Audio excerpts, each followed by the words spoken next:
Hello नमस्कार दोस्तों। चरक medical lecture में आपका स्वागत है। उम्मीद है आप स्वस्थ और अच्छे होंगे। चलते हैं एक नए टॉपिक की ओर। आज का टॉपिक है ब्रेन हेमरेज। ब्रेन हेमरेज क्या है, इसके कारण क्या है, लक्षण और उपाय, और यह कितने प्रकार का होता है, इसे विस्तार से समझेंगे। ब्रेन हेमरेज क्या है? ब्रेन हेमरेज तब होता है जब दिमाग की किसी रक्त वाहिका यानी कि ब्लड वेसल्स के फटने से खून बहने लगता है।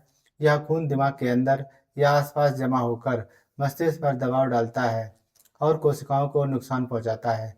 इसे ब्रेन हेमरेज कहते हैं। उम्मीद है आप दोस्तों समझ गए होंगे ब्रेन हेमरेज किसे कहते हैं। अब चलते हैं इसके कारण की ओर। ये कारण क्या क्या हो सकते हैं? कुछ मुख्य कारण होते हैं। नंबर 1, हाई ब्लड प्रेशर, जिसके कारण नसों में यानी कि ब्लड वेसल्स में ब्लड प्रेशर बढ़ जाता है, जिसके कारण नस फटने की चांसेस बढ़ जाते हैं। सिर पर चोट लगना या एक्सीडेंट का होना इत्यादि, जिसके कारण भी दिमाग की नस फट सकती है। कमजोर रक्त वाहिनियों का फटना इत्यादि। खून की जमने की बीमारी, अत्यधिक शराब या नशे का सेवन करने के कारण भी हो सकता है। ये इसके कुछ महत्वपूर्ण कारण थे जिनके कारण जो ब्रेन हैमरेज हो सकता है। अब चलते हैं लक्षण की ओर। इसके लक्षण क्या क्या हो सकते हैं? ब्रेन हैमरेज के लक्षण अचानक शुरू होते हैं और जल्दी तबीयत बिगड़ सकती है। तेज सिरदर्द का होना, उल्टी या जी मिचलाना, शरीर के एक हिस्से में कमजोरी या लकवा का महसूस होना, बोलने या समझने की कठिनाई का होना, बेहोशी या दौरे का पड़ना इत्यादि। ये इसके कुछ महत्वपूर्ण लक्षण हैं जिनके आधार पर आप ये पता कर सकते हैं या निर्णय ले सकते हैं कि आपको ब्रेन हेमरेज है अथवा नहीं। अब चलते हैं टाइप की ओर। यह कितने प्रकार का होता है? There are mainly 4 types of brain haemorrhage. 4 प्रकार का होता है मुख्यतः। Intracerebral haemorrhage, bleeding inside the brain tissues. Subarachnoid hemorrhage, bleeding between brain and skulls.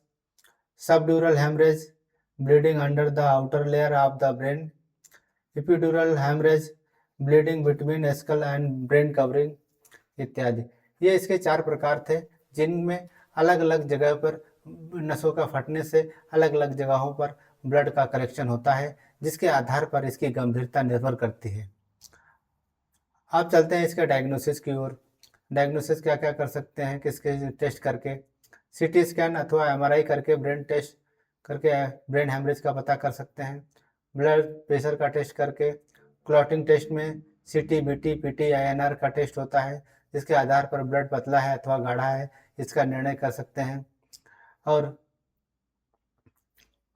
अब चलते हैं ट्रीटमेंट की ओर। ट्रीटमेंट में क्या क्या दे सकते हैं? यदि किसी सीटी स्कैन अथवा एमआरआई में ब्रेन हेमरेज निकलता है तो उसका ट्रीटमेंट क्या है?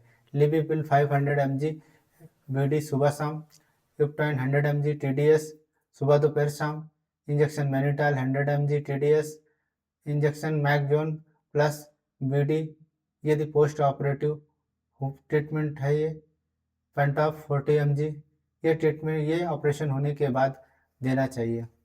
Treatment depend on the causes and severity.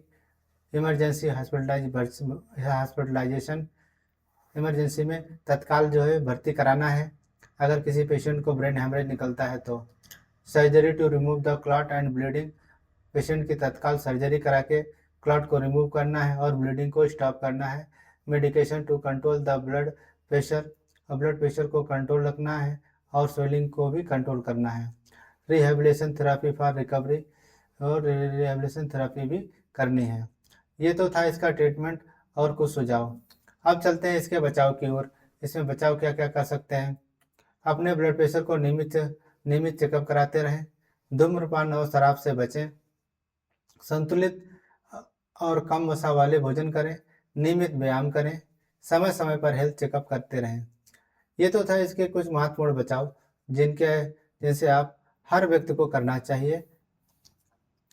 ऐसी विशेष जानकारी के लिए चैनल को लाइक और सब्सक्राइब अवश्य करें।